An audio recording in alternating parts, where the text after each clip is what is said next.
You don't want to record. Okay. It's being recorded. They do. Okay, I'm gonna go. Okay. What time does the meeting start? 9:45. Hello.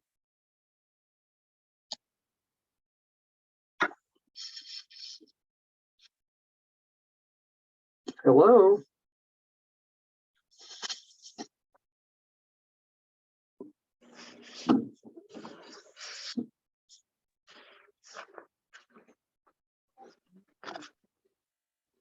Hello. Wow. Good morning. Can you guys hear okay? Hey there. Hey, Good John. morning. Good morning. Can you hear me? Yeah, I can hear you. Commissioner Callahan. Yes. So how old is the Jim Davis house? Okay.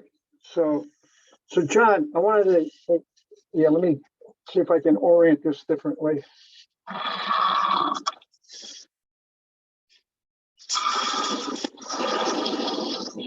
Yeah, maybe this way. Yeah, okay, that's better. I'm at the dentist office right now. Oh, okay. I had an appointment we made 6 months ago, which I forgot about. And my appointment is at 10:30, so I'll have to leave here at about 10:30 or 10:25. Let's just get through that agenda.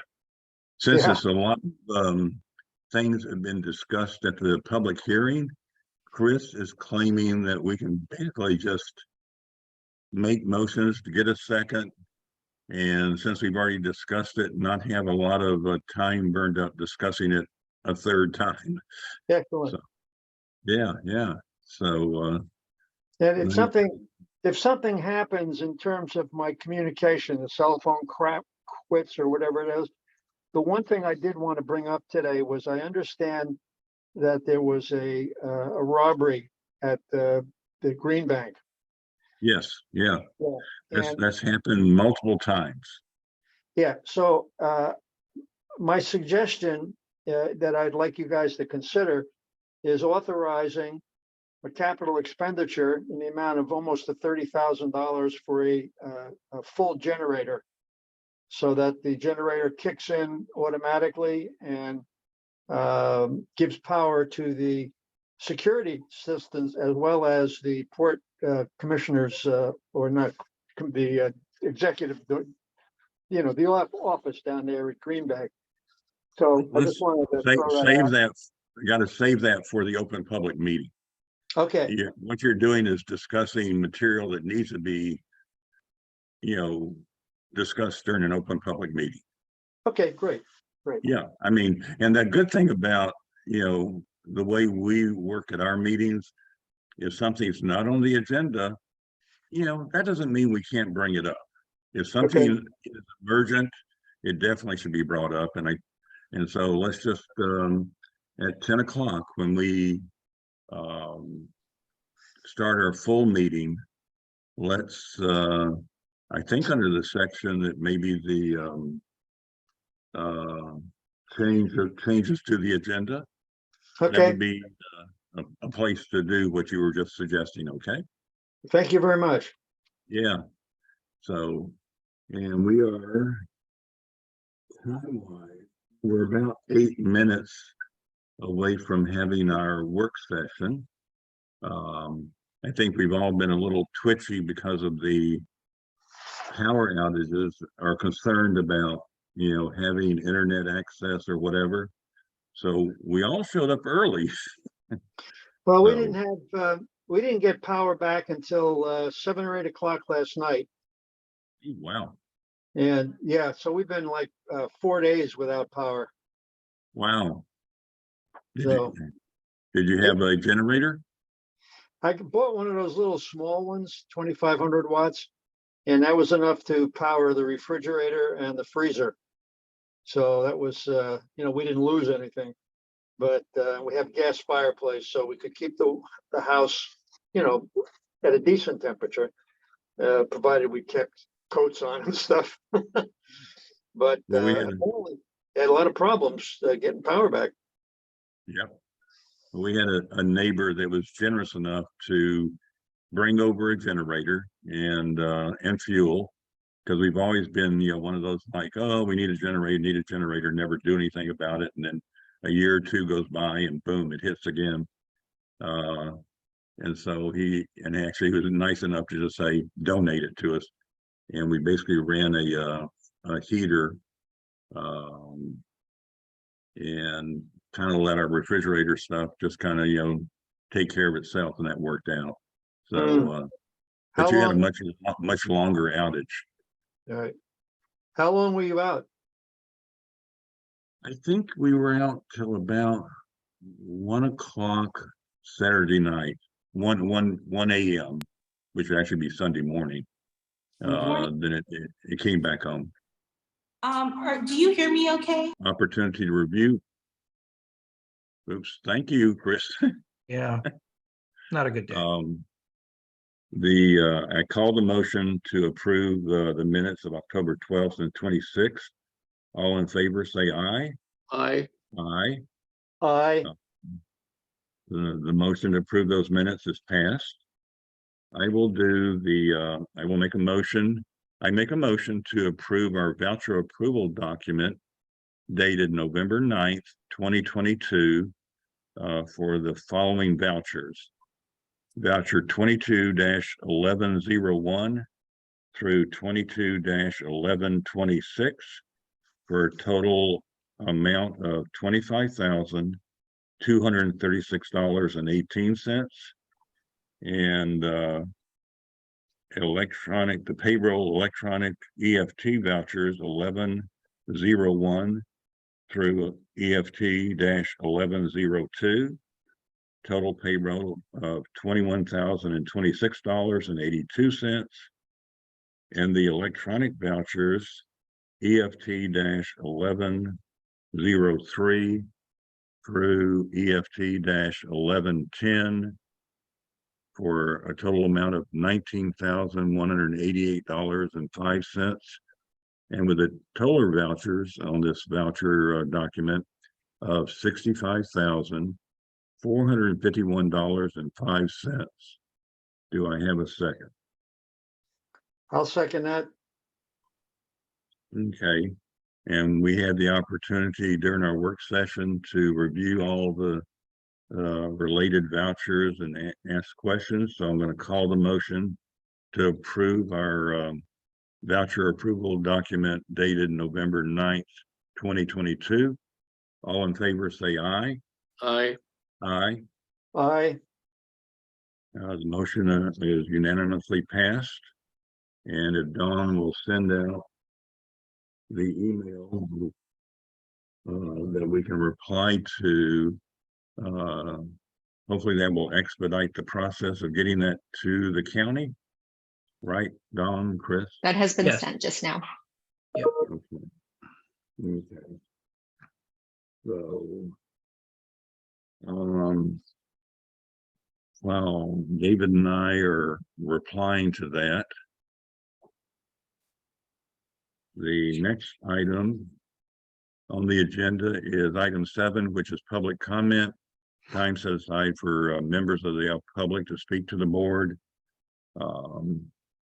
Please state your city of residence and limit comments to 5 minutes. And hopefully if you had any documents, you presented them to our executive director prior. So David, excuse me, Chris, you want to? Yeah, there's no public attending our meeting today. Okay.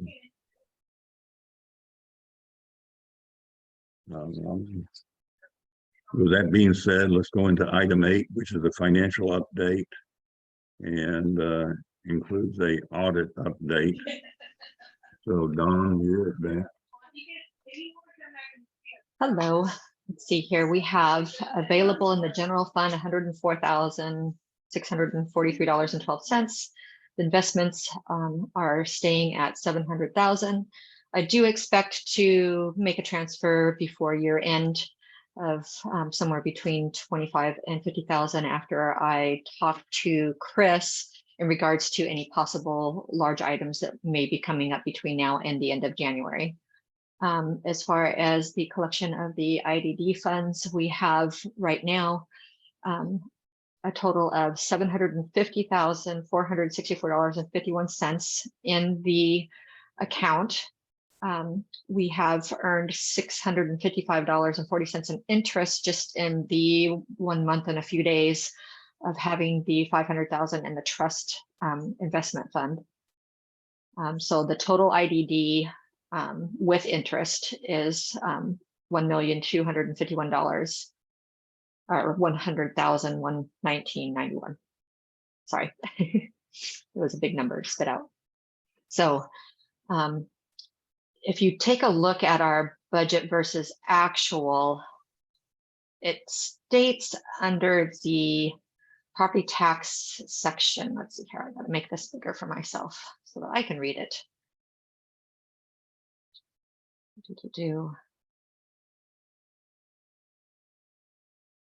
See here under the property investment, property taxes for the regular taxes, we have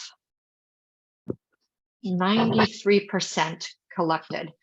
We'll probably get another chunk in reported in November of additional regular property taxes coming in. Please note that the 78% under the IDD levy is low only because we, the county had me plug in the 1,600 cap on the IDD because we were not really, they weren't really sure what to expect with the legalities of it.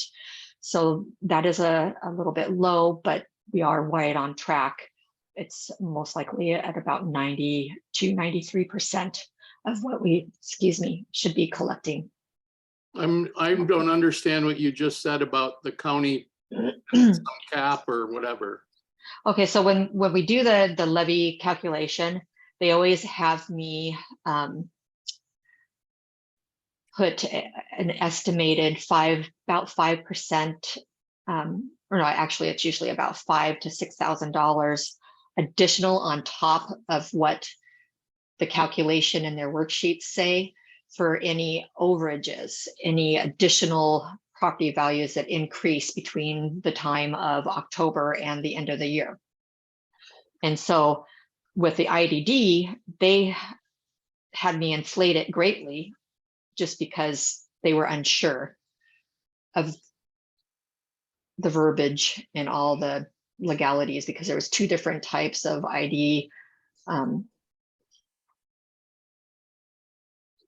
IDs to look into as far as what they still really kind of are not really understanding, because they're insisting that we add the 1%. But after talking to several different people between the attorneys and the state and I believe Jim as well, we have all come to the conclusion, I believe, that it should be without the 1% added.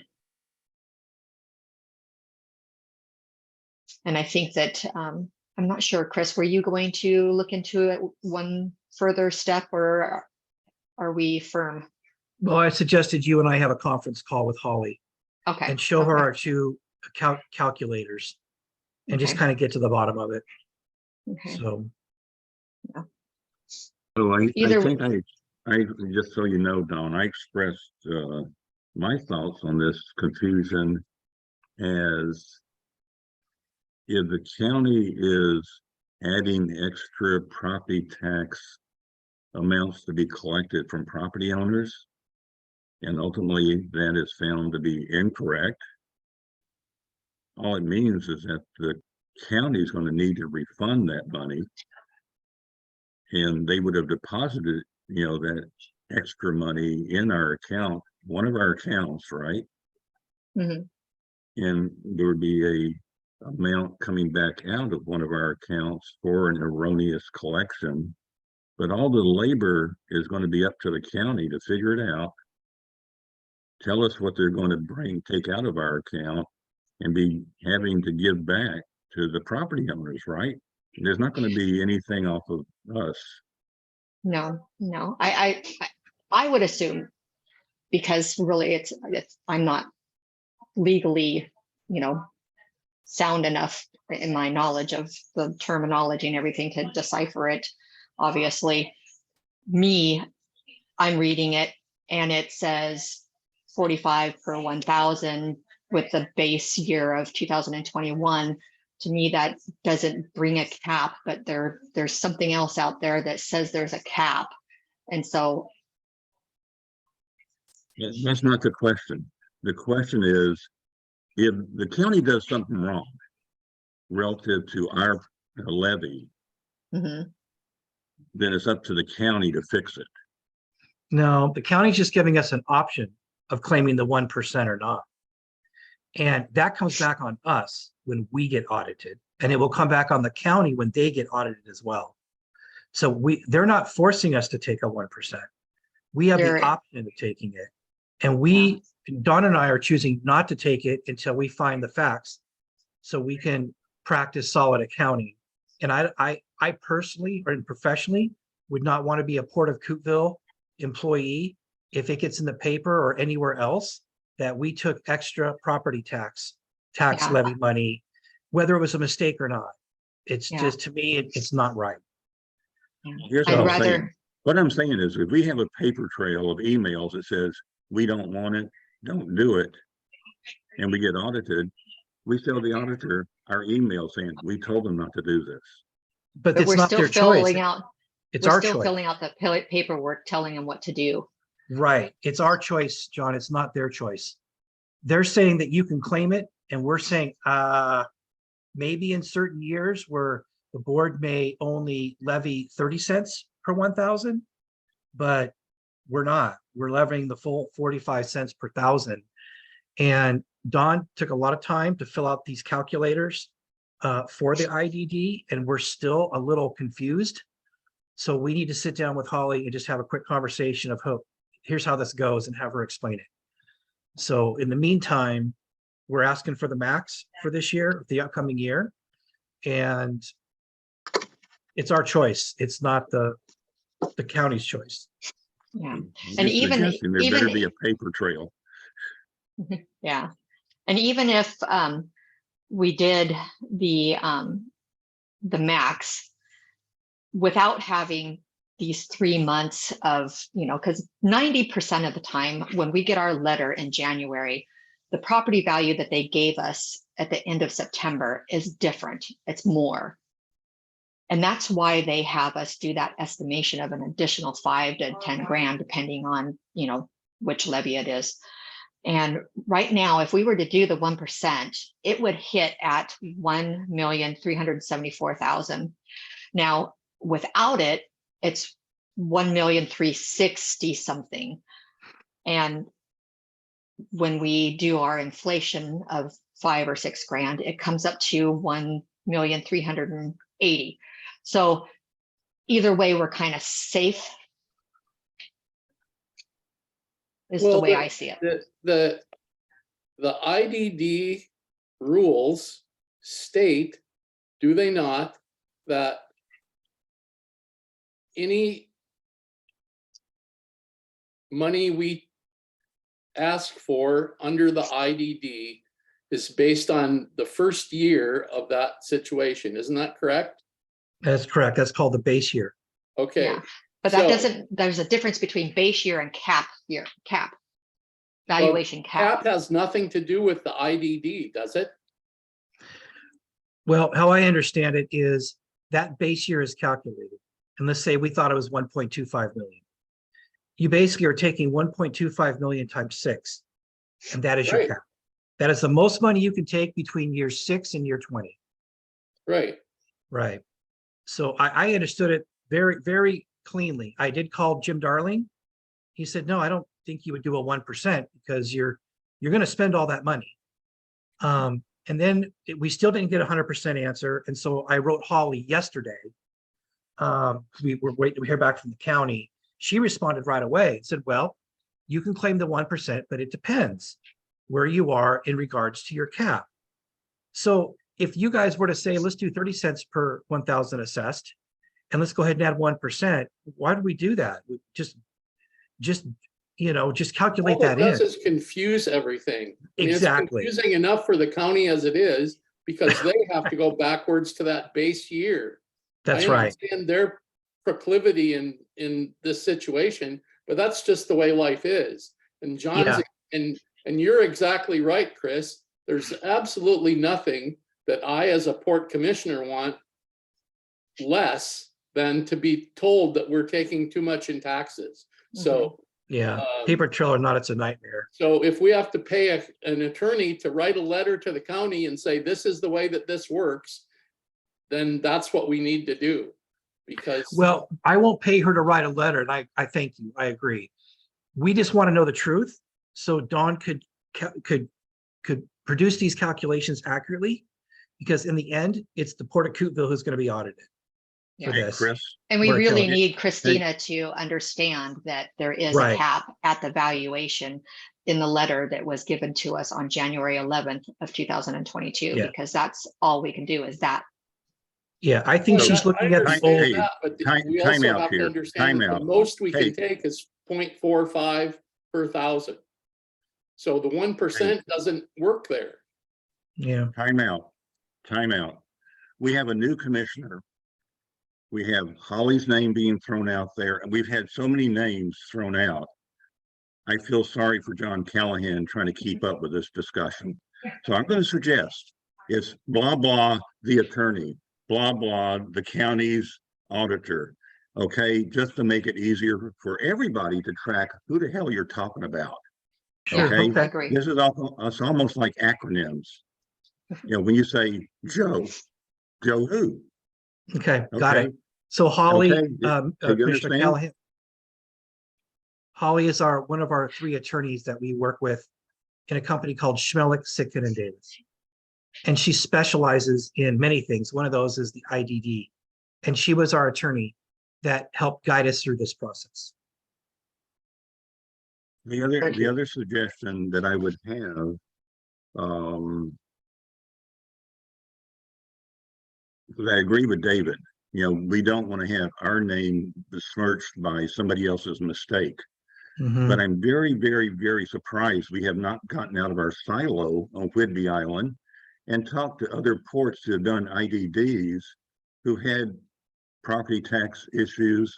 We too. have. And so We have. who I've we even, talked I've to? even sent the county to the Port of Port Townsend, John, but a lot of these ports did their IDD under the old rules, not the recent new rules that we have done. But I have actually talked to Catherine, and I have sent them to the Port of Townsend, the Port of Skagit, and the Port of Anacortes. So we have Mhm. done that. Okay. Just want to make sure. Yeah, we're trying to help the county as much as we can.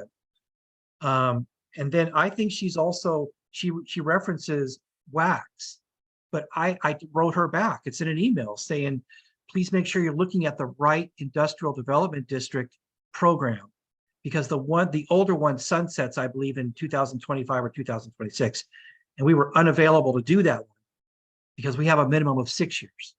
So I'm confident we have done our due diligence, but this is just one surprise that came up during the budgeting process from the county that we're questioning. Well, as long as we are getting out of the silo, so there's no other port that's using the same rules that we're using. I'm not saying that, John. I'm saying that our attorney has the answer. We were trying to work with the county so we could help her understand what the answer is. When the 1% came up, it threw us all for a loop. So that's what we're Yeah, trying to solve, but we have gone to other ports. The IDD does not fit into the county's 1% equation annually. And so Yeah. that's the difficulty. And And they keep on sending the worksheet back to me saying that, you know, we need to correct this one thing. And I was like, no, I don't think we get it. We don't Right. qualify for it. And they weren't understanding it. They were coming back with wax and, you know, so we were trying to come up with a more profound and solid legal reasoning for them to understand the cap of 2021. Yeah. Dawn and I will meet with Holly. We'll have a conference call and we'll get this solved. And then we will educate the county, because it is true, according to Holly, that you can apply 1%, but it depends on what you're levying. And we're levying the max. So we want to have that point solidified with Holly before we move on. Yeah, and there's In the no meantime, point. we're going to submit the resolution without the 1%. And if something changes, then we can have this reversed and taken care of on the meeting on the 23rd. I'd rather not, though. I think it'd be cleaner if we just, Same here.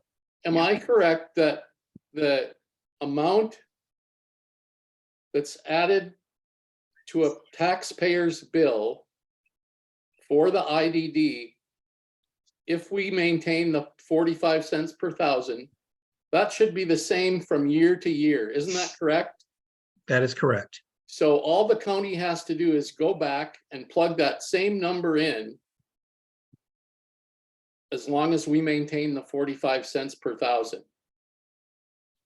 Because That's that's the way what, it's, yeah, because it's based on that base year. right. That's how it's supposed to be executed.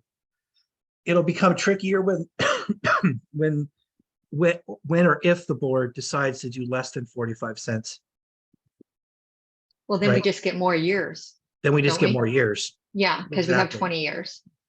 And then maybe a 1% can apply, but why? To me, that is just confusing. It's just more confusing, Yeah, Yeah. it's not clean. because if we add 1%, if we decide to drop down to 30 and add 1%, then we're at 31. It's just silly. Or whatever it is, yeah. So, Yeah, no, I would prefer it to just stay clean. If and we quite add on a frankly, year or there's no two. reason, unless we get into some weird financial, economic, totally weird thing, there's no reason for the port to lower that 45 cents per thousand. We need the money. And Yeah, we need to do these projects and get that money in the bank and get a few things completed. So. Yep. uh, agreed.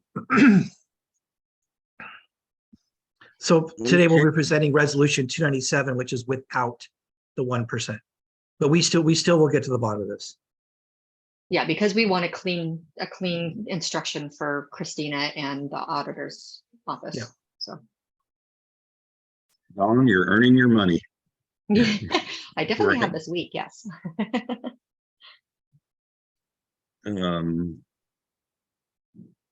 Commissioner Callahan, Commissioner Day, are we ready to Is move on is to Dawn- executive is director? Dawn done giving her report? Oh, you're still working on that? Well, I think we're fine unless any of you had any questions. I did do a previous year just for your own, your comparison, just for your own review.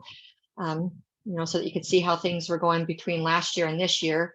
And of course, it's going to be a huge difference because we have the IDD in 22 and we didn't in 21. We have the wharf that has, as we suspected, increased greatly, even though there was a price increases of the fuel, just because of the plain simple fact of COVID and people were out and about more, out traveling around. But other than that, everything is looking pretty in line. Did anybody have any questions or So as concerns? we go, as we get to the end of the year, Dawn, is there anything that we should look at going into 2023 that you might be aware of, where we might be able to trim some fat or get more accomplished, or anything like that from your perspective? Well, in my perspective, it seems like our CR&M will be pretty trim already because most of our projects are rather large. So as far as, our hopefully anyway, if the grants and the permits, come through. Unless there's some real weather issues this winter, I think that we're going to be just fine because almost everything that we have scheduled is covered with grants and the IDD, and we might even have a little bit less in our facilities maintenance because of that, because of Okay. those projects. So that's how I see it. Are we finished with, I don't have any other questions. okay, so I'm going to make a suggestion. We have under old business, 1, 2, 3, 4, 5 resolutions that need approval. Commissioner Callahan, what's your schedule looking like to stay in this meeting? Looks like I've got about 7 minutes left. Holy crap. I guess we should have changed the agenda. But Okay, you have 2 out of 3. Is there If you anything wanna- we should move? You want to hold 1 second? Let me go check with the dentist and see if they're running behind. Okay, I could give a 60-second executive director report, and we could move right into it. I'll be covering the wharf and the broadband project under old business. or we could jump forward to all the old business actions and try to get through them as best, since we have discussed them during public meeting. So Yes, we have. let's just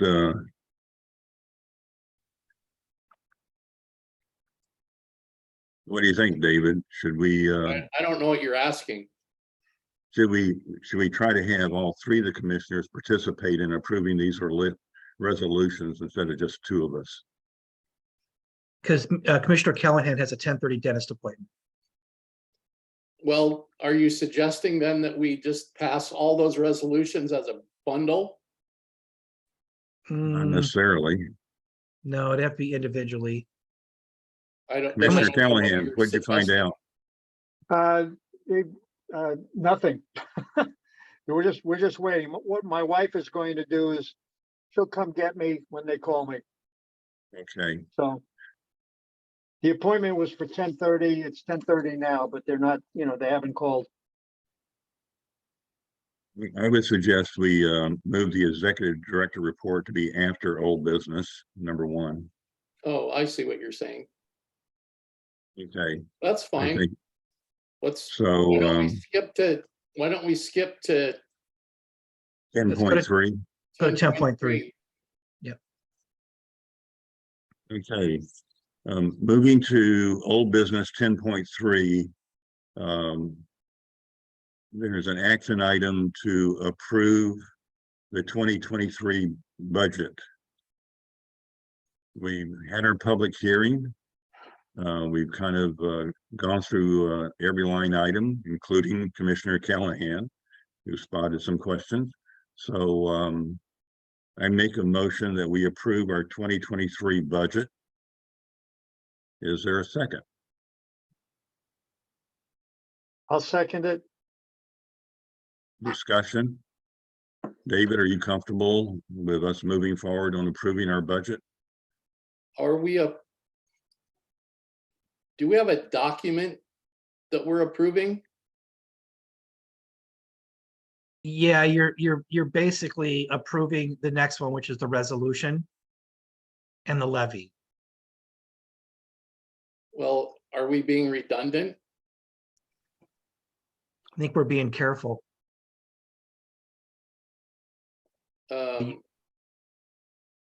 Well, based on the information that we have gone through and the documents that were shown to us in previous meetings,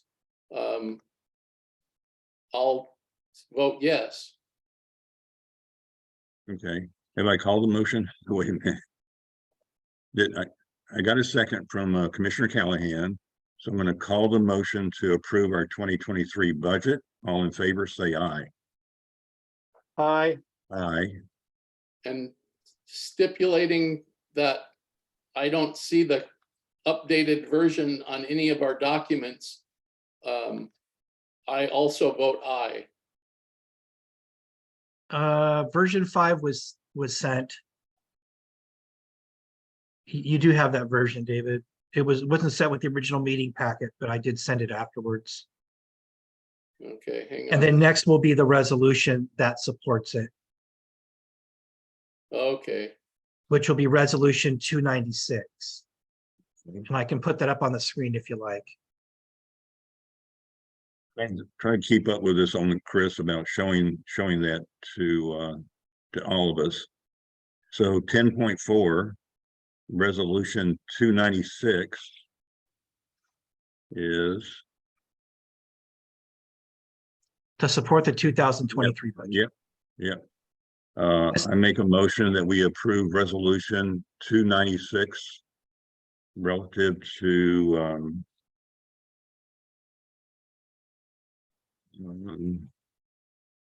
our budget levy document, 2023 budget levy document. Do I have a second? I second that. Okay. The discussion. John, are you understanding what we're doing now? This is that weird document about adding Yes. the dollar amount. This is what you So- guys will actually sign. Right. So I called a motion to approve resolution number 296, our 2023 budget levy approval document. All in favor, say aye. Aye. Aye. Aye. The motion passes unanimously. Item 10.5, resolution 294 is the resolution 294 is a collection of the Industrial Development District levy for 2023. Chris, are you gonna be able Hold to on, show yeah. that? Yeah, I'm getting there. Hold on. It takes me a little bit to do this, so. Okay, So I made it, oh, what the hell just happened? Uh-oh. Yikes. I don't know what just happened. Hold on. Let me try this one more time, please.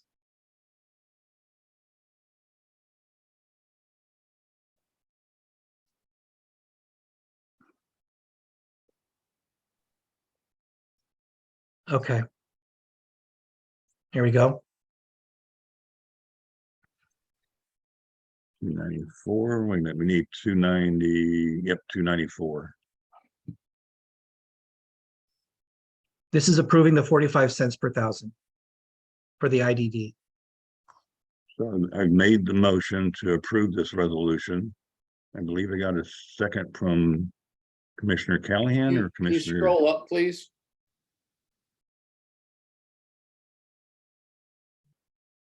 Scroll the other Scroll way, up, Chris. please. I'm sorry, what? Can you scroll up, please? Or down? I thought this Sorry. meant up. Yeah, sorry. It's okay. So there's where you have your Okay. 45 cents per thousand right there. So I don't know that there's been a second to this. I'll second it. Okay. So any more discussion from either of you? The only thing I would like to add is to make sure that 45 cents is the total amount that we do. We're not doing 1%, we're not, and that the Nope. base year is noted specifically. This is the same resolution that's been updated and by Holly from last year. It's solid. I'm gonna call the motion to approve resolution 294. All in Aye. favor, say aye. Aye. Aye. Aye. The motion passes unanimously.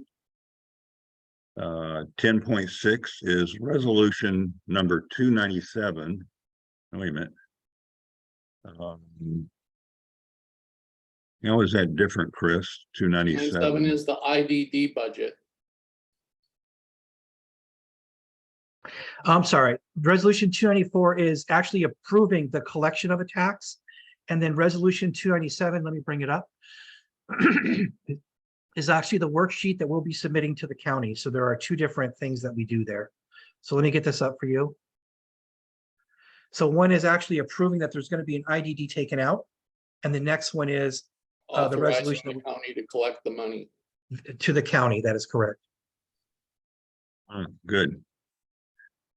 Although Start. on the thing that you've just shown us, Chris, Uh-huh. there's a number 0. Yeah, I in just saw this that. resolution. I just saw that. No, that is 297. But you'll see it has no 1%. So the $0 amount is relative to an increase, David, right? What? That there should be no increase. That is correct. Yeah, Down here. so that should be 0. Right. This is where we do our 1%. Right. The thing I was referring to was that the resolution is numbered 0 currently. Actually, Ooh, up- I'll tell you what, hold on a second. I can actually fix this, I believe, right now.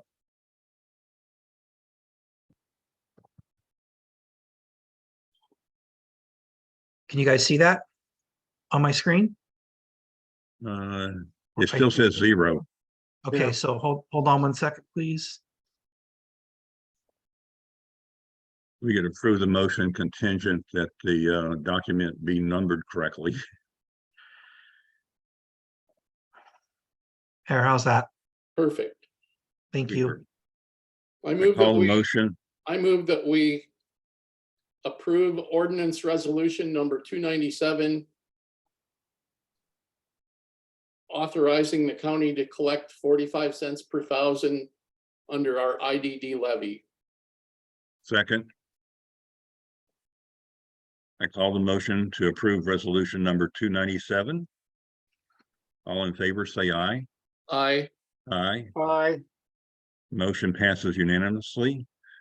Okay, and the last resolution is number 293, amending the comprehensive scheme of harbor improvements for 2022 to 2023. Okay, hold on And one we second, covered please. this during our public hearing. So I'm going to make a motion so we can have another discussion. I make a motion, we approve resolution 293, amending our comprehensive scheme of harbor improvements for the years 2022 to 2023. Do I have a second for discussion? Second. Okay. So, And you guys did receive the updated copy. It actually came out really nice. And actually, Narissa reformatted most of it, of the bottom part, so everything is clean and spaced properly. can you scroll up a little bit on that, Chris? I was trying to actually bring up the actual. Okay. Comp scheme? Yeah. Oh, well, What would you like, John? The What- resolution or the comp scheme? well, we're approving a resolution, but we Okay. need to reference the comp scheme, so maybe the comp scheme? Is Well, that what Narissa had? Here's worked the on? resolution I had up. Right, So this is what you guys are approving. And then. Hold on one second, please. trying to think of what the changes were that we asked Narissa to. I can run you through those really quick. Hold on one sec, please. Here's all the listing that David Day wanted up here at the top, all the dates that it was updated and adopted. I changed the names down here to add John Callahan and Mohammed as former. And then I updated the letter, which again, I sent you guys a copy of this. The dates are updated. I redid the bottom, some of the terminology in the bottom paragraph, as was suggested. And then down here, all the formatting has been changed and cleaned up. Thank you to Narissa. All this has been cleaned up and condensed. There's no more blank space.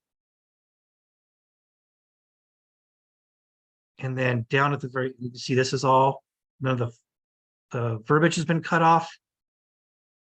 Everything's clean, and it's actually, this is the part that Narissa actually rebuilt from scratch. Everything's clean, no cutoff. Everything is in its box. No verbiage has been changed, except for down to the capital finance plan, which is labeled capital finance plan, capital finance plan, capital finance plan. Thank you Way for to those go, Narissa. appropriate changes. Thank you. I'm going to call the motion to approve resolution number 293, the amending of our comprehensive scheme of harbor improvements for the years 2022 and 2023. All in favor, say aye. Aye. Aye. Aye. Okay, the motion passes. Wow, way to go, guys.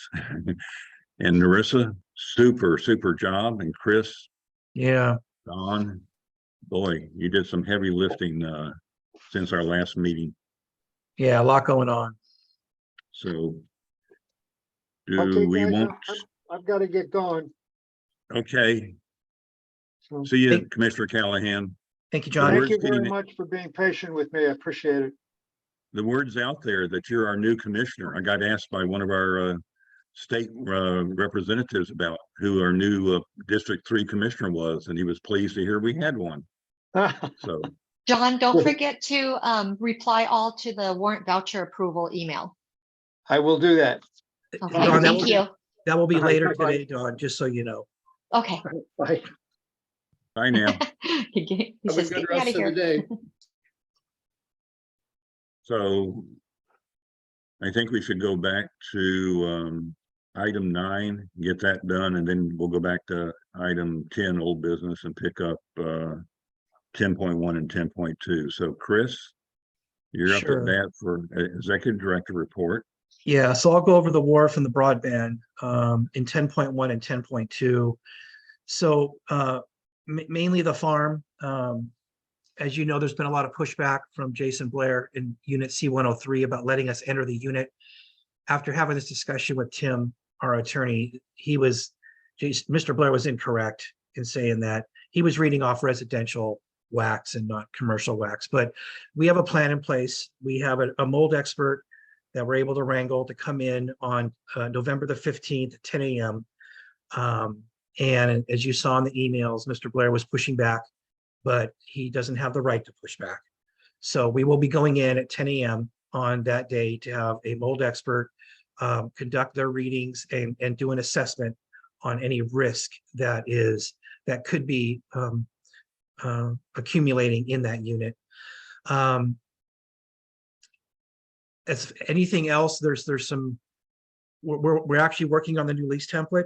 They have a very solid lease template, and Tim is actually incorporating the information from Unit C-103 into that template, and we'll be presenting that template to Mr. Blair if there is no substantial risk from the meeting on the 15th.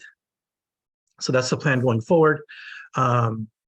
It's either his business is producing a risk of mold and moisture in that unit, and that we push not to renew the lease, or we will push, then we will, at that point, if the answer is no, that there isn't a risk of damage to our unit, then we will offer a 1-year lease in which the port will have the option of terminating at the end.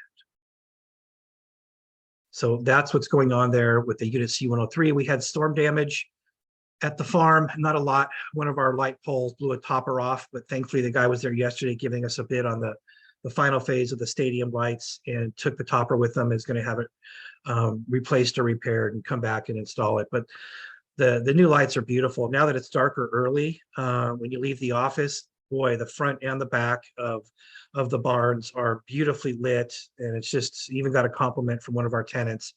So really happy with the result. A lot of debris around the farm. We did get broken into sometime between Saturday night and very early Monday morning. We have the sheriff out there today. The facilities maintenance team are putting together a list of all the tools and equipment that were stolen. We value between $4,000 and $6,000. I've already contacted Endurus. I've already filed a claim with Endurus, and they're just waiting for me to finalize with the sheriff's report and the missing equipment. There is a high probability that we will be reimbursed minus $1,000 deductible for all the tools and equipment that were stolen. Since then, we've gone out of a traditional lock for that barn, and we put in it's really hard to explain, but it's a round lock that actually sits into a steel circle, and it makes it much more difficult. In fact, it makes it almost impossible for bolt cutters to just snip it. So on the other hand, they may have to tear down the door to get in. So that could cause even more damage. But we're going to talk about ways that maybe we purchase what's called a tool shed, which is basically looks like a little miniature jail cell, like in the old Western days. And we lock up all our tools and equipment in there.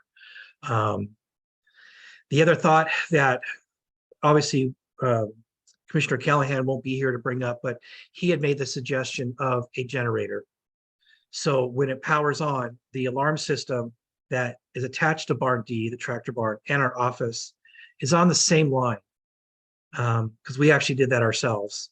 We didn't have a separate account for the barn D. We actually dug our own trench and connected the two. So we could literally have a backup generator. Once that goes, it could continue to run on propane, which we have a propane tank right there by the JD house. And therefore it keeps the alarm system going in the tractor barn. So we'll be looking at getting estimates for doing that. But that's something that actually Commissioner Callahan brought up. The water tank is fine. We had no damage up by the shed, by the well pump. And we went through on Saturday and checked every single door and window in the entire farm. Everything was secure at that point.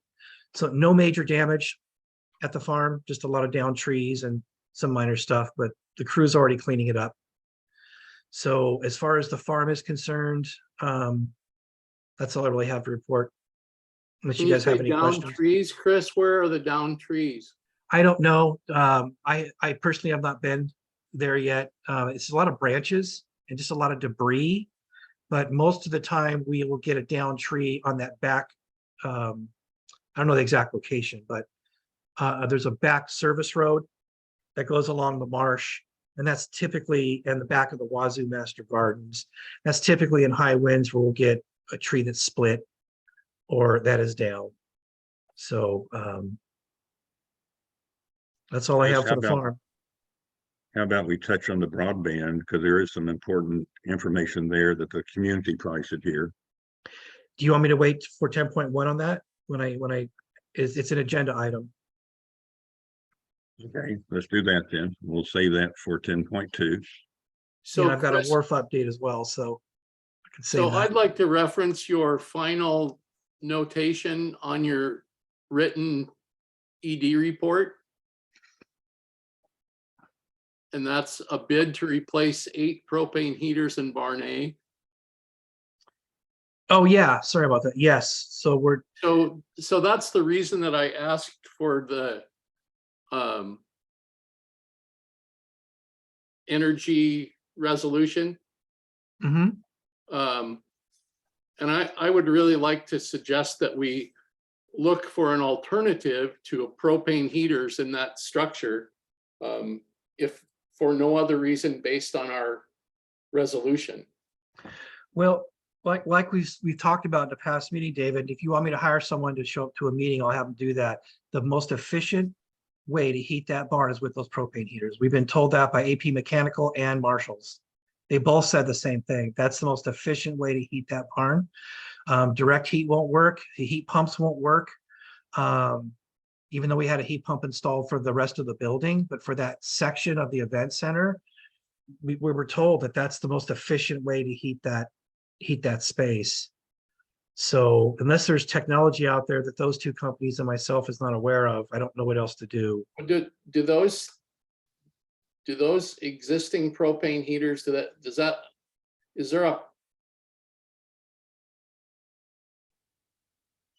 is there a product? I mean, those propane heaters, they don't make those anymore, correct? Not that particular model. No, that's 22 years old. Right. Is what we were told, but they make more efficient models. And the reason those are so efficient is that they point downward with enough force, and they're not on a thermostat. They're on or off. So you can turn them on 20 minutes before event. It heats up the barn out to the walls, a little less out towards the walls, and then boom, you turn them off. So another reason why they're pretty efficient. but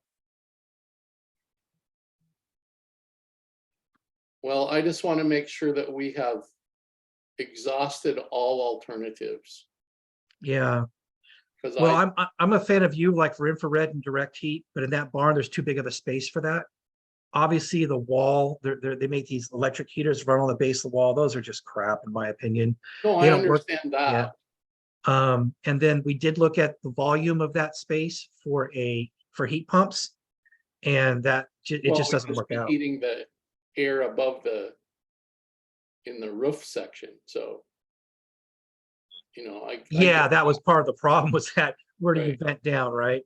But even the volume of air and the number of heat pumps it would take, and it still wouldn't be efficient. Yeah, even Marshall's, when they came back out to repair the piping so we could at least get through this winter, he backed up what he said the previous year was, this is still the best way to heat, but we're gonna have to find replacement heaters. He does say they're more efficient, but he's having trouble locating the appropriate heater for that space. It's all about volume. It's all math. So Puget Sound Energy can't be of any help in this area? I don't know if they could not be any help. They're electric driven, right? So the Well, they're electric also natural gas driven, so the Yeah. same kind of equipment could apply to propane. Yeah, I haven't reached out to PSE and asked them to come in and do an assessment. But we can definitely look at it. I know we look for grants, to replace those heaters. But yeah, we can take a look at PSE and see if they have any. I would think that PSE would be interested in at least taking a look at that. And it shouldn't cost anything for them to do it. Yeah, to do an energy assessment. Well, they're the ones that I worked with in the very beginning, and then to get all our light bulbs replaced from mercury to LED.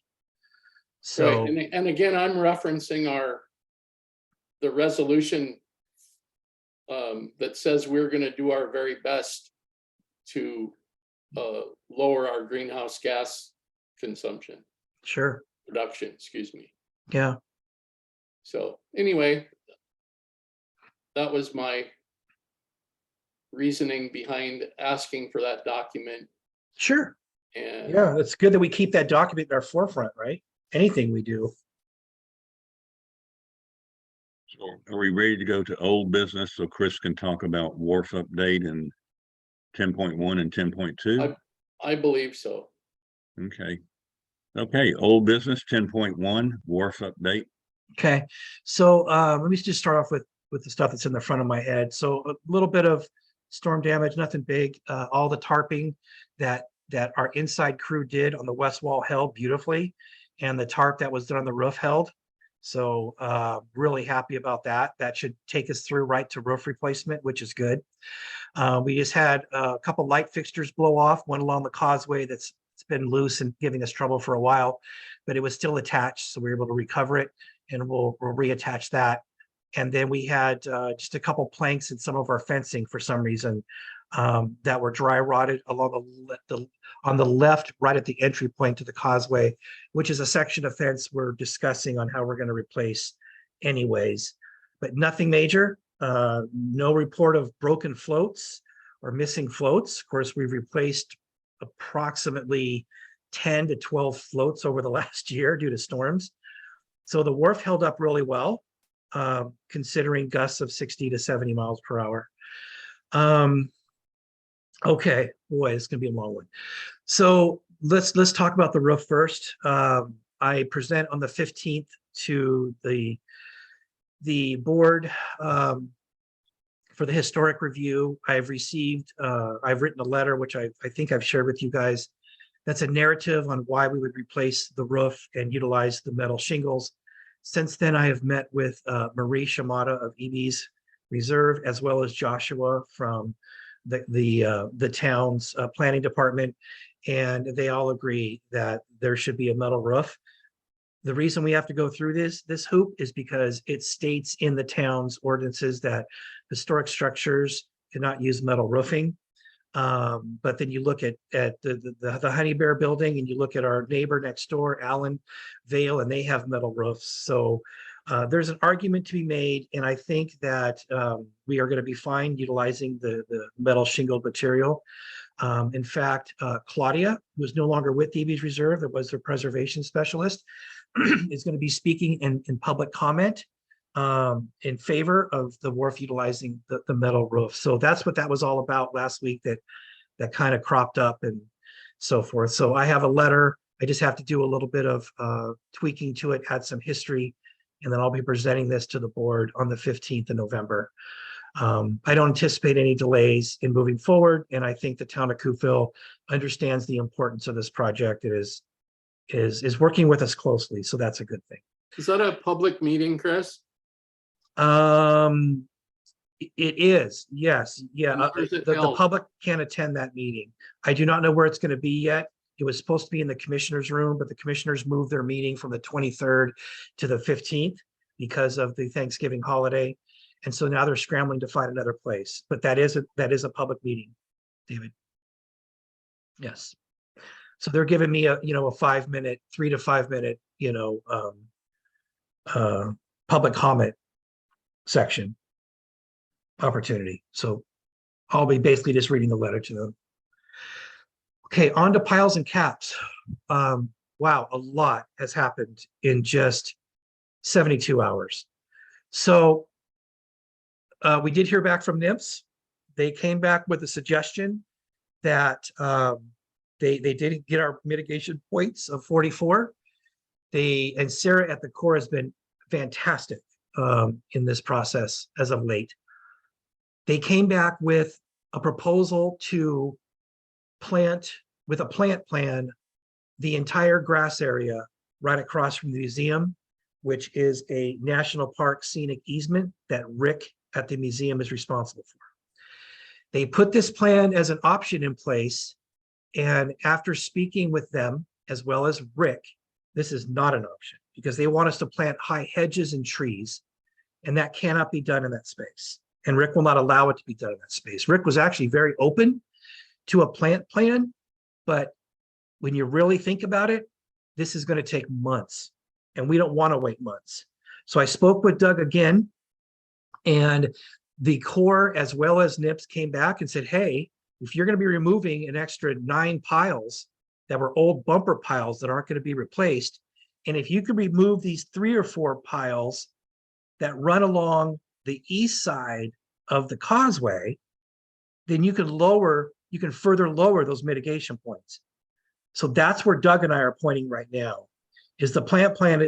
I'm not going to go back and forth and negotiate for months on end and then take months to build it. So what Doug is doing is contacting DNR today and finding out what is the process for us removing those old creosote piles that are sitting to the east side of the causeway. I believe there's 3 of them. They're really not our piles. Well, that's what he's looking into. But who owns them? If Well, no one owns that's them, not true, though. That property is ours out to the mean low tide. yeah, it's actually within our easement. Now, we did sign away some of our easement to some of the businesses along there. So Doug is just going to contact DNR to find out, we want to remove those piles. I'm sure they're going to be fine with it, right? We're taking out creosote piles and we're paying for it. And so he's going to find out today.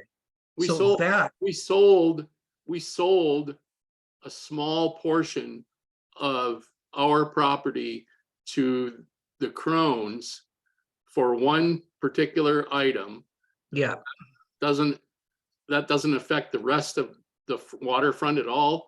And we own those tide flats out until mean low tide. yeah. But yeah, that's what we figured. And that's what Doug figured, but I asked him to call DNR just to make sure today.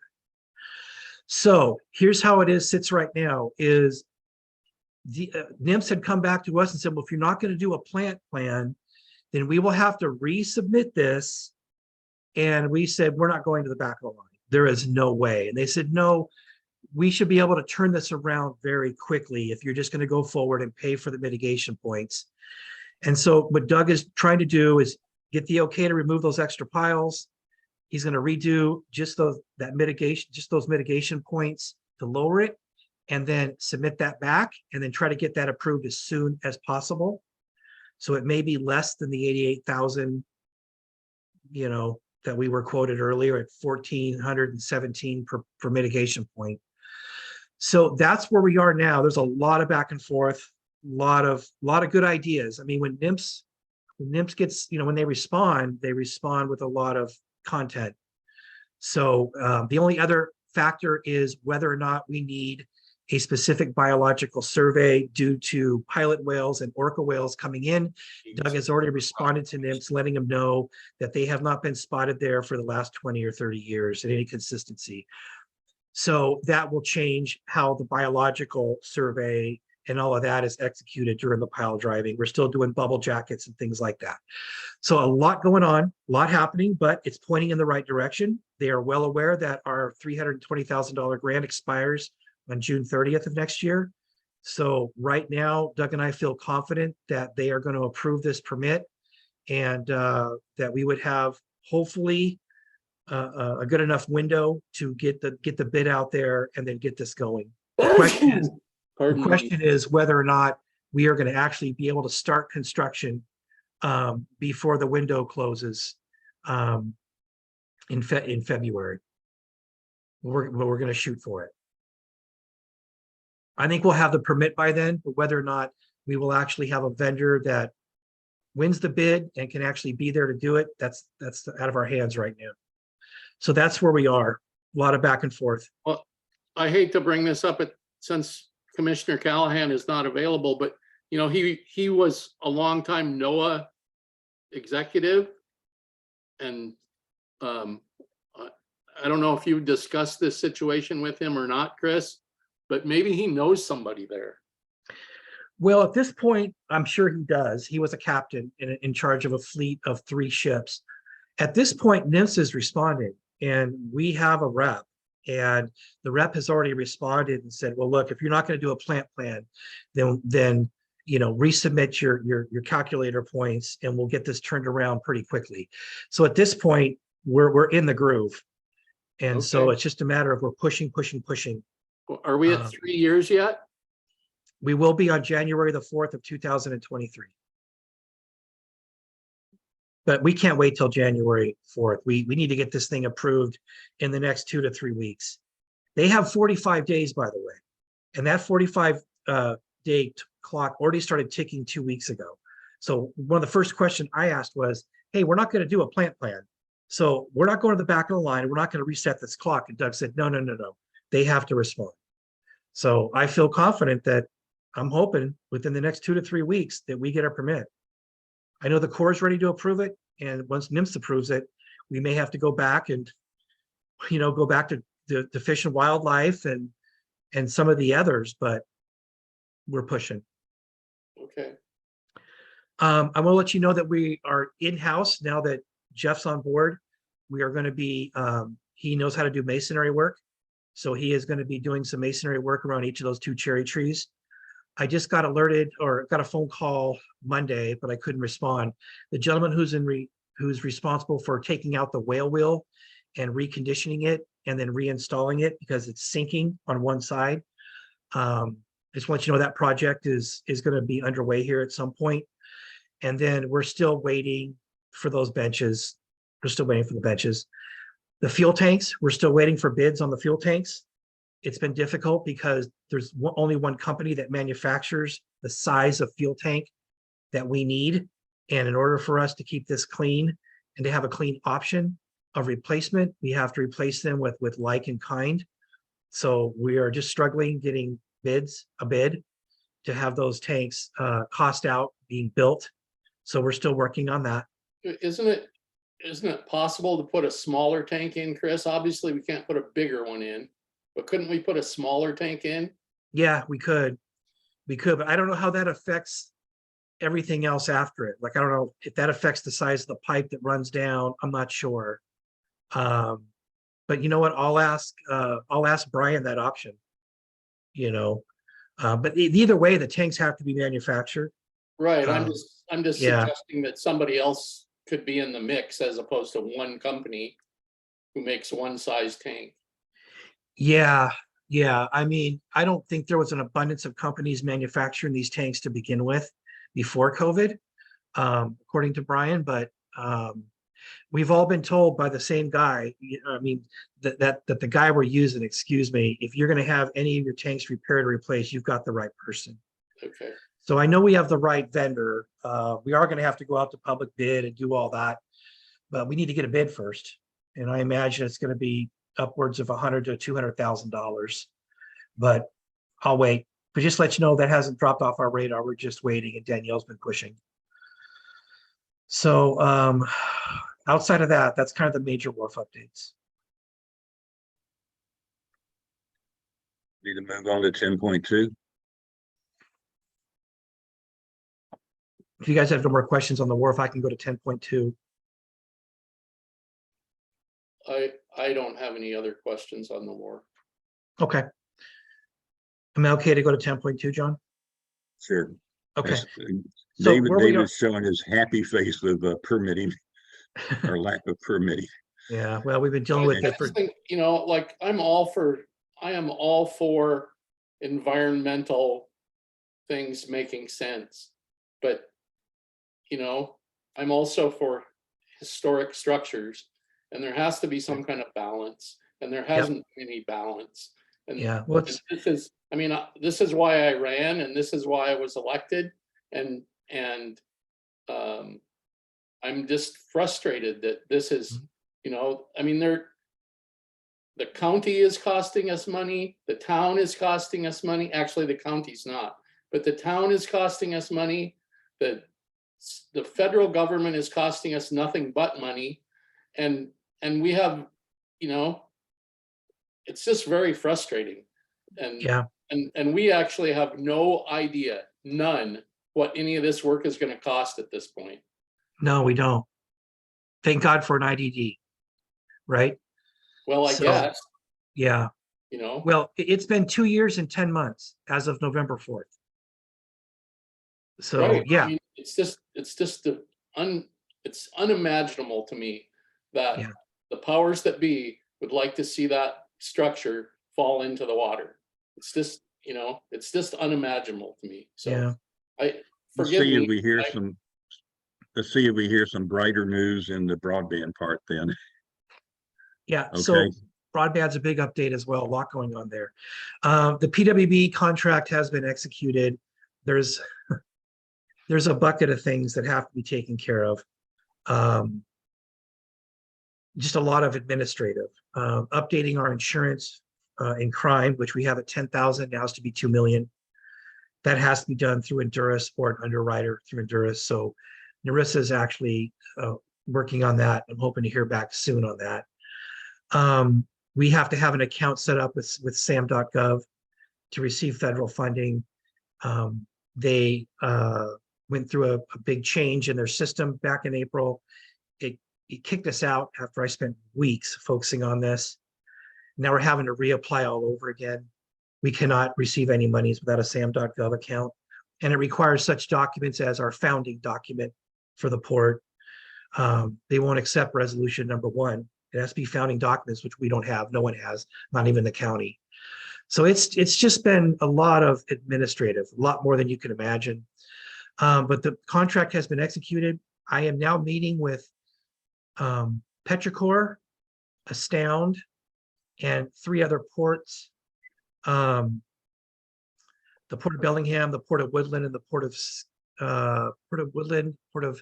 Bellingham. I forget the third one, darn it. And then also sometimes Skagit will pop in. We are working through the IRU contract, and it looks like it's getting very close. And so this IRU is being worked out with Astound with all of these ports. And so again, we will be presenting, you know, you both got the letters of intent. If you've read through them, you would see that there is one provider that is clearly the one that we would want to partner with. We still will have that conversation. I'm hoping to have it on the 23rd of November. But the IRUs look very promising. They are very well vetted out. There's a lot of back and forth between Astound and the ports. And there's also going to be a revenue model built in to the IRU with the Port of Coupeville per subscriber. So some good things to discuss, hopefully coming up here on the 23rd. I think that's the high notes on broadband. So what, bottom line for me, can the port make money off of this project? Well,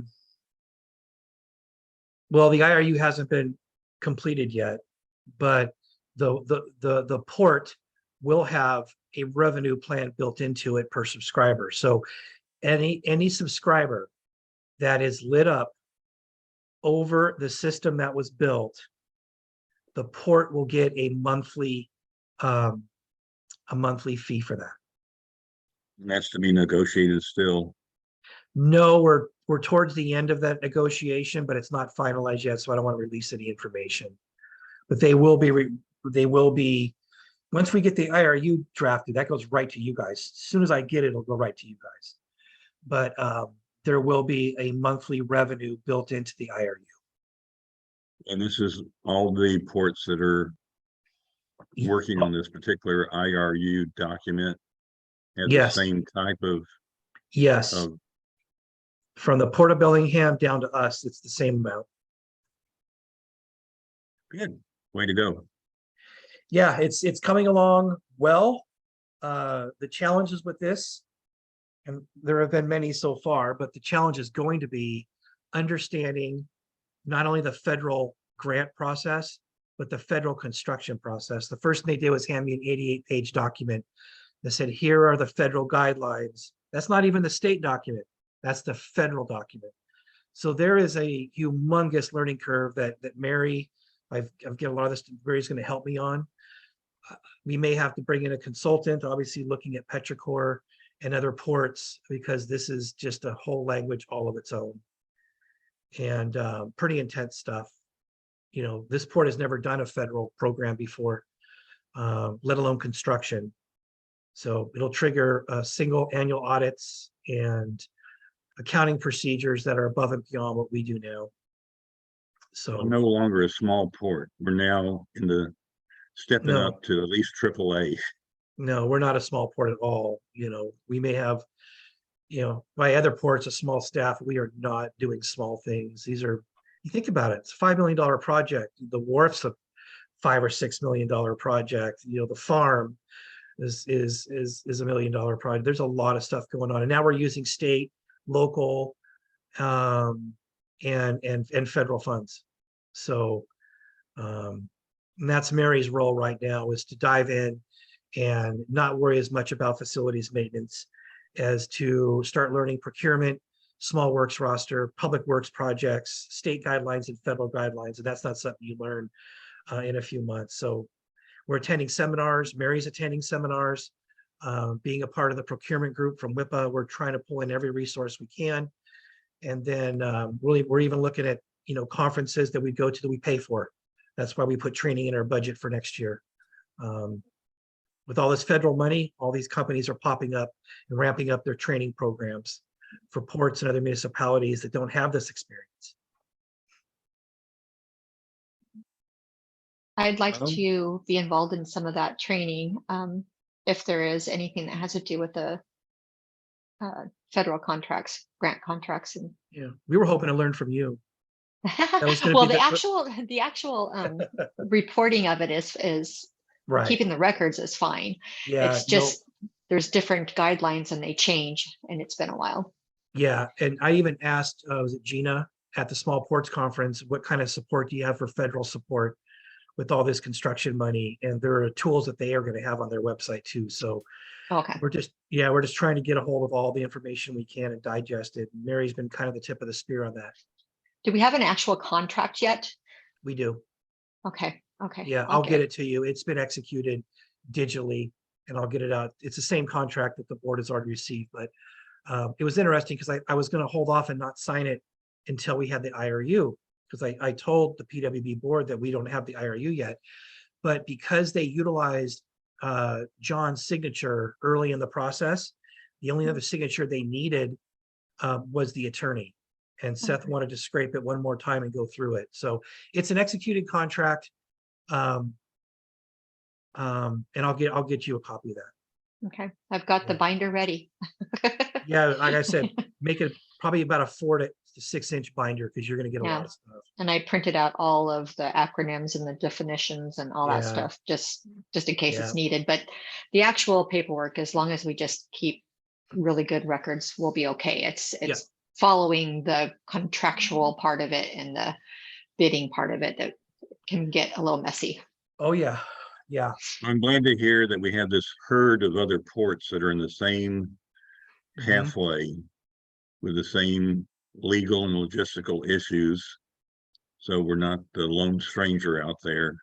yeah, We've got a crowd to lean into and ask for help or talk or, Yep. you know, we so, have Petrichor. Kara's amazing, just amazing. Joe is pretty much almost retired. He'll show up for the meetings, but Kara's driving. I don't know how she does it. And she's also the executive director. I don't know how she does it. well, she's having Gina kind of co-chair. And Gina's doing the projects for the Port of Bellingham. Mhm. So she's been hot and heavy with broadband for several years. So she's got some experience. Yeah, So David, any concerns, questions about broadband from your perspective? No, Okay. So on our agenda, I think we We go should into be new going- business. 11 new business, 11.1 introduction, changing meeting time of second monthly open public meeting to 10 a.m. Yeah, so I put this on for you guys to ponder. Number one is I would like to move the meeting on the 23rd to 10 a.m. because that's the day before Thanksgiving. And so it would be a much more convenient time for myself, as well as staff who wants to maybe even take that day off, with family and stuff coming in. I think we need a second meeting. so that interferes with both the COG meeting and the IRTPO meeting for me. Understood that. Yeah. I'm still hoping we can move it to 10 a.m. and you just not participate in the COG or the IRTPO. It's either that or we move it to the Tuesday before. That pushes everything up for Dawn to make sure we get all our invoices and everything in a day early, but we can execute that. So could the board Well, entertain? What if we move it to 11? Yeah, we could move it to 11. Dawn, you're muted, by the way, Dawn. We can move that to 11 if you want to do that. Would that give you enough time to? Well, that gets me to through the COG meeting, and the COG meeting is more important than the IRTPO meeting, I think. So, Okay, so we'll move the meeting on the agree with that. 23rd to 11 a.m. Okay. I'll start working on that agenda. So that's a one-off. That's not like a routinely. No, it's we're a gonna do it. one-off. That's a one-off. Okay.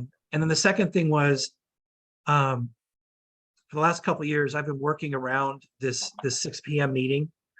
I was in full agreement when David brought it up about trying to attract more public input and more public participation. But that has not been the case. We have not seen an increase at all. And anything, we've had a decrease because Mary Ann doesn't show up anymore. And so it's been kind of a logistical nightmare for me. I haven't said anything because it's my job. But the last meeting kind of came to a head where I was really in conflict between executing the meeting and my kids, because when I'm at the meeting, they're home alone. So I'm not going to speak for rest of the staff, but I am hoping the board will entertain moving that second meeting of the month back to 10 a.m. It's just easier on staff. Usually on the day of that meeting, staff goes a little early, then they log in remotely because it's much later in the day. And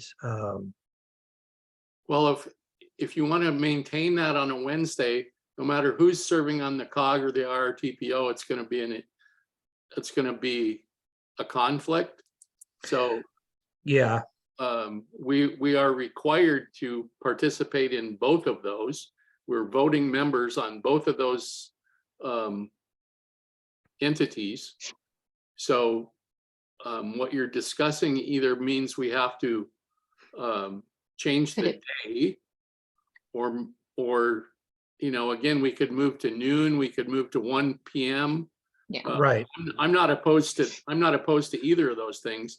I just, and maybe this is not the time for that discussion.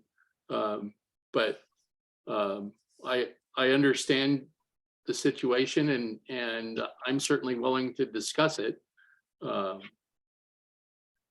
But I We- think your idea we right there, are Dave. required to have a voting member in both of those organizations. So Sure. 10 o'clock's not going to work. Yeah, well, I was gonna suggest that we move it up. Because I did forget about IRTPO, sorry about that. So if we had the meeting at 1 o'clock, that would be fantastic. Don, would that be a problem? If No, that was an that'd be option? fine. Yeah, Well, this Right. is something that the commissioners have to determine. And the time to Right. determine that is at the first meeting, or the last meeting of the year, the first meeting of the new year. When we determine the schedule for the following year. So So this one-off meeting, what time did we decide on? I'm trying to put it in my calendar. on the 11. 23rd, it's gonna be at 11 o'clock. It's 11 AM instead of 5:45. So it'll be, you guys don't have to do a work session. You can still ask questions during the financial part. So that gives David enough time to go through both meetings. Or at least the COG. So it's gonna be 11 AM on the 23rd. Okay. If we did 10:45, David, is that pushing you too hard? yeah, if we Okay. do 11, I can sit on the opening part of the RTPO meeting typically. That's typically starts at 10:30. So Okay, we don't Okay. need Yep. that 15 minutes on the second meeting generally. So no, we don't. We have very few invoices at that point. Okay, so we'll do 11 o'clock on the 23rd. And then what I can do is, if you would like, I can put the moving of the meeting time on the second meeting of the month on the next agenda as an action item. I'm not asking you guys to make a decision, but on this meeting, obviously, want to discuss it. I just want to see if you guys are open. well, to I it. think it's important that the third commissioner be available to discuss it as well. So Right, I think placing it on the agenda for the next meeting or whenever works just fine. okay, great. think That's all I have. I think that we should move it. I think we should set that up to begin next year myself, but Good move, Dave. Good call to do that. But having said that, item 11.2, Commissioner Callahan is not here, so now is the time if we want to have him be considered for some new assignments. He can't fight back. Well, I think you're right. I mean, he defaults to secretary if you guys are maintaining your office positions, right? well, But I think for recording purposes and official purposes, we should probably move to appoint Commissioner Callahan as the secretary of our board. Mhm. Agreed. That's I what, was saying that's he what doesn't- I was gonna say was- Patrick was. Right. What I was going to say was he doesn't have to be here for that. No, That's all I was going to say. So so I Okay. would like to make that motion. Does he even require motion? Well, It says action, that's when we okay. start out this year. Why don't you make a motion that he replaces Patrick's assignment, kind of motion, that kind of deal. Either way, I think. I would is just fine. suggest, So, if. I would suggest you just make a motion that he So, is the secretary. And don't have Patrick's name involved. Patrick's no longer a commissioner. So Can we do that? I did make a motion to appoint District 3 Commissioner Callahan to the position of Secretary of the Board of Commissioners. Second. Okay. All in favor, say aye. Aye, Aye. The motion passes. congratulations. leave real- Commissioner Gallagher. Congratulations. Okay, man. second session of public comment.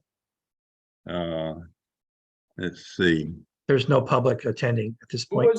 was Mr. Barbieri? Do we know? He is very interested in the broadband project Okay, because he has a okay, that's neighborhood. what I thought. Yeah. Okay. So he calls me, if he can't make the meeting, he calls me and gets an update. So He lives in on a high bluff community. Right. Outside of Coupeville. yeah, Yeah, that interesting enough gets Coupeville water all the way out, a pipe all the way out to the High Yeah. Bluff area. So Yep. anyway. Okay, 13 presiding officers report. Just to fill in, I did attend the Skagit Valley College meeting last evening, welcoming the new president of Skagit Valley College, Dr. Villa, Chris Villa. That is, he's already been over to the Oak Harbor campus about 6 times in the 2 months that he's officially been on board as the president of Skagit Valley College. Very, very dynamic person, very well credentialed with when he presented his life story. He's kind of he's a solid citizen. So we should look forward to supporting Skagit Valley College and its endeavors, since ports are responsible for job training and people having a better economic opportunity. So and while I was there, Dave Paul was there, looking fairly frazzled, with all the politicking going on. And he was glad to hear that we had filled our District 3 position. Blaine Oburn was there, Sharon Sampington was there. Jill Johnson was unable to make that meeting. Where It was the appears- meeting, John? Where? Yeah, was that at the college? Yeah, Oak Hall. It was kind of that main building you enter to get into the campus. And they did it kind of the lobby of Oak Hall, which made it a little hard to hear other people because it was like a hard surface kind of place where as more and more people started talking, it got pretty loud. But yeah, it was I went there and I wore my port badge and got recognized during the introduction of all the elected officials. So the port was represented with that community event. And Dr. Villa, he stressed that the community and community college is where it's all at. And since we're about supporting our community, we are aligned with their goals too. So that's my presiding officer's report. 14 will be committee reports. I'm sorry I didn't get a chance to submit a written report, but I did attend both the COG meeting and the IRTPO meeting on the 26th.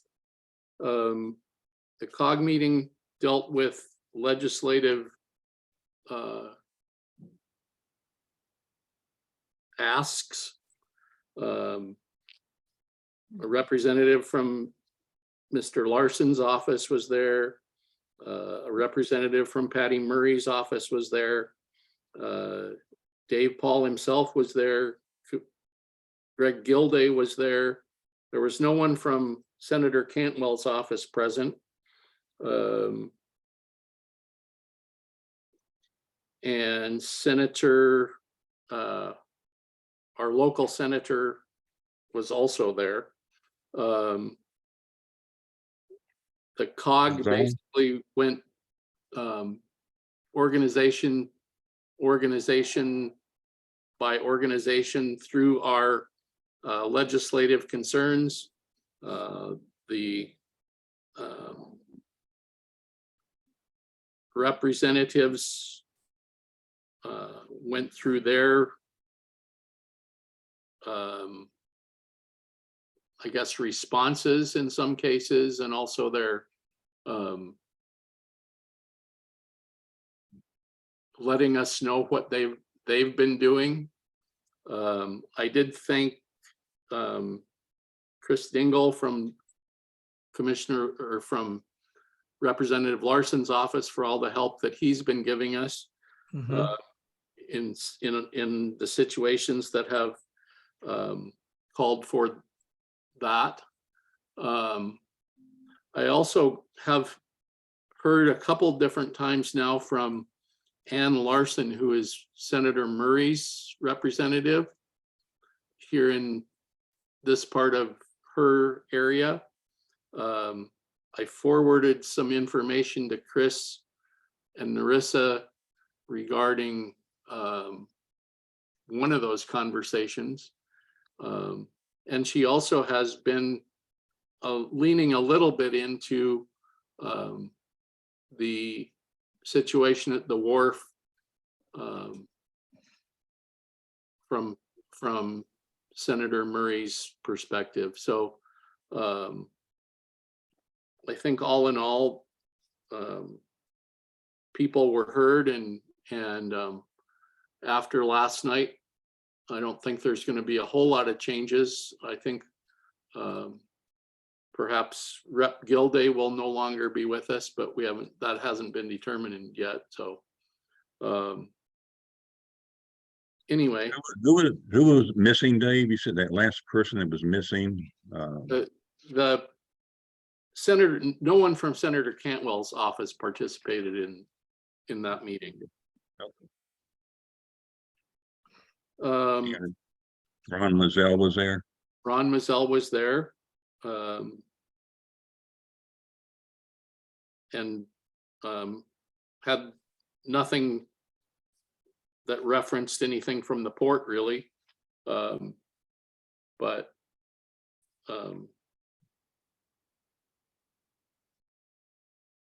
there was a little bit of conversation about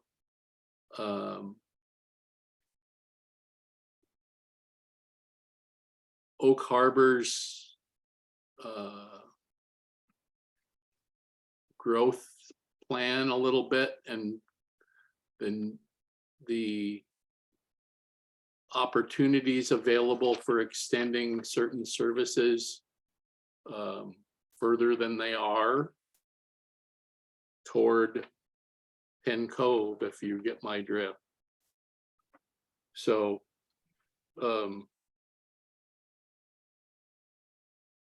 in terms of the IRTPO meeting, basically what the IRTPO has been talking about is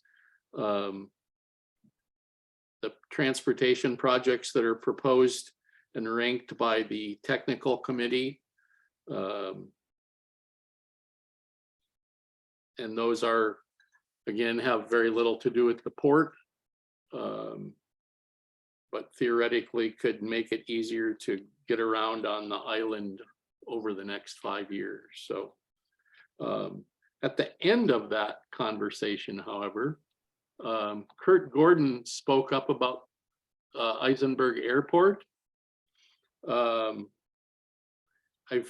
sent him 3 emails now asking about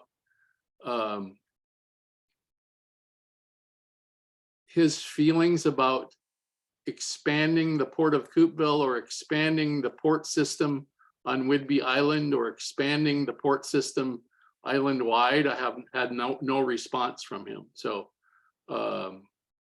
that's one of the final things that came up at that meeting, was a little bit of that thought process. So those are my reports. Okay. Item 15, commissioner discussion. So one thing that we did move down to this area was Commissioner Callahan's thinking about having a generator to power the Jim Davis house to keep the security system functioning. What do you think, David, about? Well, that request? I think that we should seriously, if Mary's looking into this kind of thing, that we should look at having a large generator that's going to power the whole farm. Because I think that one of the places that this could work and be afforded is through the infrastructure bill, with relation to public safety and emergency management. And I think there's probably money for something like that if we look into that. But we would have to have our ducks in a row to do that. So, you know, we would be looking at something probably the size of a box truck for a generator, Mhm. and probably spending in the neighborhood of $100,000 to $150,000 would be my guess. Yep. Yeah, you're about right. Propane, or, Typically, those are diesel when they're that big. oh, wow, okay. Yeah, it's like the one Whitby Telecom has and the shopping center by my house. They're big, giant diesel generators. Yeah, but they do, you know, like our water system here where I live has a backup propane generator. Anyway, I think if we're going to look into something like that, we should look into it from the perspective of the whole farm, not just one building, and just make some comparisons and see what we can do there and find out what kind of opportunities are available for funding outside of our IDD. Just a thought. So the meeting last night, again, was very interesting and rubbing elbows with, you know, the other elected officials. And I think, Dave, don't you have a meeting with Blaine set up? Tomorrow morning. Okay. I So, don't know what I mean, he wants to talk about the airport, but I have no idea what he wants to say. So. just to give you kind of a heads up, I think he's the Oak Harbor's zeroing in on getting money to help on a purchase. He's working through the math, taking what we presented at our joint meeting with the Allen County Commissioners that got morphed into what they actually came back and said they would make available, and thinking about, you know, a solid estimate of what it might take to buy the airport and have money left over. So I think, you know, take a calculator I'm with looking you. forward to the conversation, so I'll Yeah, be happy to I mean, report. he seemed to sound really upbeat about politically who you would get that money from, besides, you know, Rural County Economic Development Fund money. So I think they're real serious. It even sounded like, you know, they might want to buy the airport, you know, but he's working through a lot of different issues. Right, and the continual problem is that it's outside of our jurisdiction. It's also outside of theirs. So, you know, that kind of thing has to be overcome in some way, shape, or form.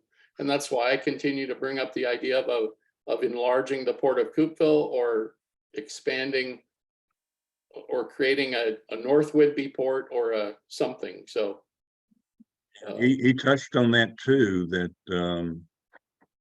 you know, the whole county-wide port, Whidbey Island-wide port, you know, a lot of pieces to be worked through there. So it just depends on the partnerships and relationships on how that would move forward, and, you know, how it benefits each part of the community. well, I basically told Blaine, perspective, I mean, that's the bulk of the tax base is sitting up there. So for the whole Right. county. So. Right. And I told him I'm a whiteboard guy. You know, I'll put anything on the whiteboard, no matter how crazy it may sound initially, and just see how it eventually morphs or shakes out. And so I think if we go in with it open-minded to say, let's hear what everybody else thinks, you know, let's be open-minded to listening, so. Well, you know, this is just my own personal opinion, but the smartest thing that Oak Harbor could do is convince their citizens to become part of a port. I think where they screwed up the last time is they tried to make it about the marina. And too many of the retired military people that didn't have a boat didn't like the thought of paying for a marina to pay for perceived rich guys' boats. Right. And so it didn't get the message wasn't well done. It has to be more about what's in it for everybody. Right. And you know, Yeah. I'm not in favor of Oak Harbor creating their own port. I am in favor of Oak Harbor becoming part of another port. So. Yeah. Well, good deal. So Anything I'll else look forward to my conversation with Blaine tomorrow and be happy to report on it once it's complete. Yeah. Good deal. If there's nothing else to discuss, then we can adjourn this meeting, right? I believe so. Okay. So we're down for 11 o'clock on the 23rd. Is that correct? That is Right. correct. Yeah. Yep. Okay. And Chris, you'll send out a new link because I've got the old link stuck in at the 6 p.m. time on my calendar. I haven't found a way to copy Yeah, and I will paste. it'll be this. Yes, I will send a new link in the email body as well as on the agenda. Okay, And then, of course, if the meetings going forward in 2023 get moved to 1 p.m., that'll be a new link as well. sounds good. Yep. Okay, so I'm going to adjourn this today's meeting at 11:45. Good meeting, everybody. Thank you. Enjoy the rest of the week.